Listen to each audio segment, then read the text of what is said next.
For centuries, people have argued over a single piece of cloth. Known as the Shroud of Turin, it carries the faint image of a man who looks like he went through the same brutal suffering described in the Crucifixion of Jesus. Some believe it's the actual burial shroud mentioned in the Bible. Others insist it's just a clever medieval fake. But is this really the authentic face of Jesus Christ? Or is it one of history's greatest mysteries still waiting to be solved? Let's get into it. So, what exactly is the Shroud of Turin? It's a large piece of linen cloth, about 14 feet long and 3.5 feet wide, with a faint image of a man who looks like he was beaten, scourged, and crucified. The markings on his body line up almost perfectly with the biblical description of what Jesus went through: scourging, being beaten, nailed to a cross, and finally pierced in the side. Because of this, many people over the centuries have believed that this cloth is the very burial shroud of Jesus Christ, and that's where the controversy begins. The cloth itself is woven in a style called a 3-to-1 herringbone twill, something you don't usually find in cheap or ordinary cloth. It looks carefully made, possibly meant for someone of importance. What really stands out is the image on it. It's not painted, not drawn, not burned into the fabric in any normal way. In fact, when the Italian photographer Secondo Pia took the first photographs of the shroud back in 1898, he was stunned to see that the image on the cloth acted like a photographic negative. Instead of the faint blurry marks people saw with the naked eye, the photo revealed a striking, detailed face of a man. Even more astonishing, modern analysis shows the image contains three-dimensional information. The darker and lighter areas match up with how close the cloth would have been to the body it once covered. That's not something any medieval artist could have faked, but the shroud isn't in perfect condition. It's been through a lot. In 1532, it survived a fire in a chapel in Chambéry, France. The heat left burn marks and holes in the cloth, which nuns from the Poor Clare order carefully patched 2 years later in 1534. Water stains from efforts to put out that fire are still visible. Despite all that damage, the faint image of the man has remained, almost as if it refuses to disappear. Along with that, reddish stains appear in exactly the places you'd expect from crucifixion wounds, wrists, feet, forehead, and side. Now, what about the history? Well, things get really interesting here. The officially documented history of the shroud starts in the mid-14th century when it appeared in the small French town of Lirey. A knight named Geoffroy de Charny displayed it in a church there, and from that moment, it began attracting attention. By 1453, it had been passed into the hands of the House of Savoy, one of Europe's powerful ruling families. Eventually, in 1578, it was moved to Turin, Italy, where it still rests today in the Cathedral of St. John the Baptist. But where was it before 1355? That's the million-dollar question that historians and scientists can't agree on. Some say it came from Constantinople, where there are records of a cloth said to bear the image of Christ being kept in the Byzantine Church. Others think it might be the famous Image of Edessa, also known as the Mandylion, another relic described in ancient texts. And of course, believers trace it all the way back to the first century tomb in Jerusalem, the very place where Jesus was laid to rest. Now, here's where things really heat up. The shroud hasn't just been admired and prayed over. It's been poked, tested, and studied by scientists from all over the world. The most famous test happened back in 1988. That year, 3 independent laboratories, Oxford, Zurich, and Tucson, ran radiocarbon dating on small pieces of the cloth. Their test came back saying the fabric wasn't from the time of Jesus at all, but from the Middle Ages, somewhere between 1260 and 1390. This fit neatly with the time the shroud first appeared in France during the 14th century, and for many people, it seemed like the mystery was solved. The shroud, they argued, was nothing more than a clever medieval fake. But the story didn't end there. In fact, the 1988 results sparked even more debate. Critics argued that the samples used weren't truly representative of the whole cloth. The corner where they took the material had been handled for centuries, kissed, touched, and possibly even repaired after damage from fires. Chemist Raymond Rogers, who was part of the original 1978 Shroud of Turin research project, later examined fibers from that corner. What he found raised eyebrows, traces of cotton, dyes, and a coating not found in the rest of the linen. He suggested that this area might have been part of a hidden reweave, a repair job done in the Middle Ages. If that's true, then the dating tests might not reflect the real age of the main fabric at all. Of course, not everyone buys that explanation. Textile expert Mechtild Fleury-Lemberg, who worked on the shroud during its 2002 restoration, said such a repair would have been impossible to pull off without leaving visible signs, and she didn't find any. So the debate continues. Was the sample tainted by repair work, or are people just trying to dismiss results they don't like? Even the data itself has been challenged. Some researchers who looked closer at the raw numbers from the 1988 tests noticed something odd. The dates weren't consistent across the strip of fabric tested. One end seemed to date older, the other younger, as if something had skewed the results. That unevenness suggests contamination or some kind of bias. In fact, one analysis found that the differences in the data correlated almost perfectly with how much the cloth fluoresced under UV light, which is a sign of impurities. If contamination really did affect the sample, the medieval date might not hold up. Then there are theories that move beyond contamination and repairs. Some scientists and theologians propose that if the shroud really did wrap the body of Jesus at the moment of resurrection, a burst of radiation could have not only created the mysterious image, but also altered the carbon-14 levels in the cloth, making it test younger than it actually is. Physicists have even calculated that a minuscule release of neutrons could explain the shift from a 1st century date to the 13th century. On top of that, other dating methods outside of carbon testing have been tried, and several point toward a much older origin. For example, one method looked at the chemical breakdown of vanillin in the linen fibers. The main body of the shroud showed no trace of vanillin, which matches the age of other cloths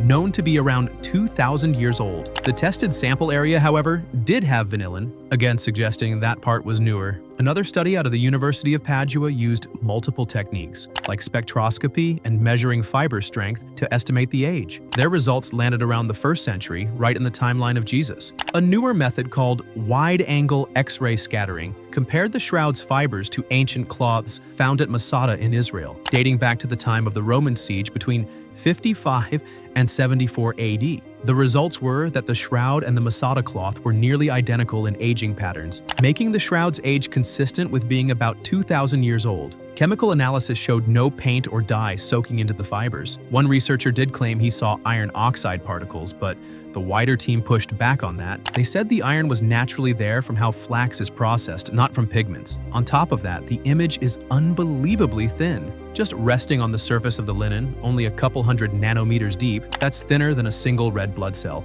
If someone painted it, the pigment would have seeped deeper into the fibers, but here there's no sign of that. Then there are the unique properties that blow people's minds. The image somehow encodes three-dimensional information. The brightness of the image lines up with how close the cloth was to the body. When scientists ran this through 3D imaging software, it produced a realistic model of the man. Again, something that's almost impossible to explain if it was a handcrafted fake. So, how was the image made? The most common idea is that it came from a sudden burst of energy that altered the top fibers through dehydration and oxidation. Some think it was light or heat, others say radiation. At Italy's ENEA Research Center, scientists tried blasting linen with high-intensity UV lasers, and the result looked surprisingly similar to the shroud's image. But even they admitted there's no way a medieval forger could have done something like that. And when you look closer at the man on the shroud, the forensic details are almost too perfect. The wounds match exactly what you'd expect from a Roman crucifixion. Over 100 scourge marks appear across the body, consistent with a Roman whip known as the flagrum. Tiny puncture wounds cover the scalp, but not in a neat crown shape like medieval art usually shows.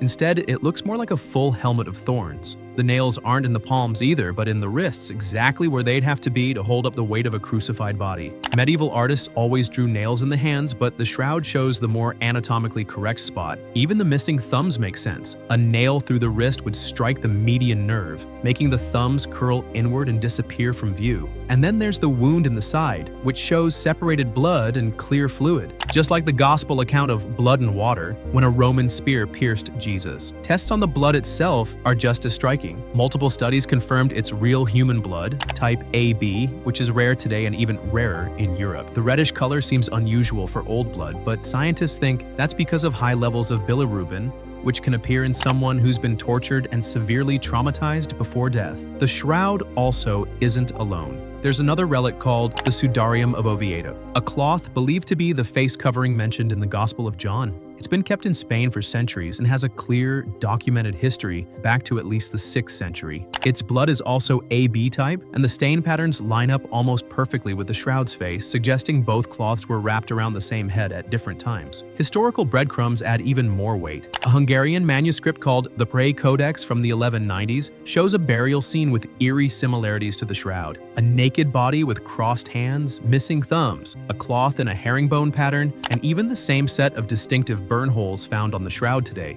That's decades before the official carbon dating window. And then there's the mysterious Image of Edessa, also called the Mandalion. This relic, said to show the face of Christ, was venerated in the city of Edessa from the 6th century and later brought to Constantinople in 944. Some researchers believe it was actually the shroud, folded in such a way that only the face was visible. A sermon from that time even describes bloodstains from a side wound, hinting it was more than just a face cloth. Even microscopic evidence plays a role. Pollen grains found on the cloth come from plants native to Jerusalem and the surrounding region, including ones that bloom in spring, the same season as Passover. Dust and limestone particles match the kind of rock found specifically in tombs around Jerusalem. DNA traces even suggest human origins from the Near East, Arabia, and India. Today, the Shroud of Turin rests inside the Cathedral of St. John the Baptist in Turin, Italy. It's carefully sealed in a high-tech case filled with argon gas, with the temperature and humidity tightly controlled to make sure it survives for generations to come. Public viewings are rare, but when the shroud is brought out, the response is enormous. The last time this happened, in 2015, more than 2 million people traveled to see it with their own eyes. For the Catholic Church, the shroud holds deep meaning, but there's also a careful balance. The Church has never officially declared it to be the burial cloth of Jesus Christ. Instead, it encourages people to look at it as an icon of suffering and crucifixion, a piece that points the heart and mind toward Christ's passion and resurrection. Pope Francis once called it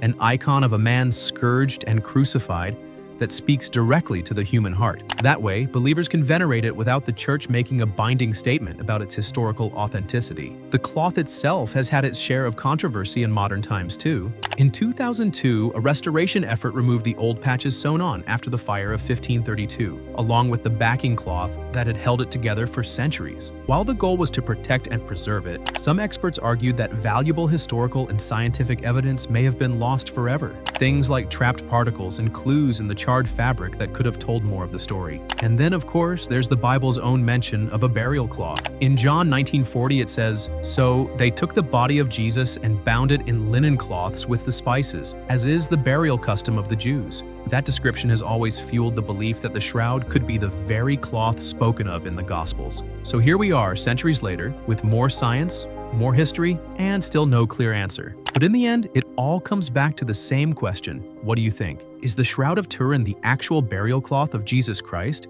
or simply one of history's most puzzling artifacts? Either way, the image of the crucified man remains, silent but powerful, waiting for each of us to decide what it really means. And if you enjoy exploring mysteries like this, don't forget to subscribe for more stories that keep history's biggest questions alive.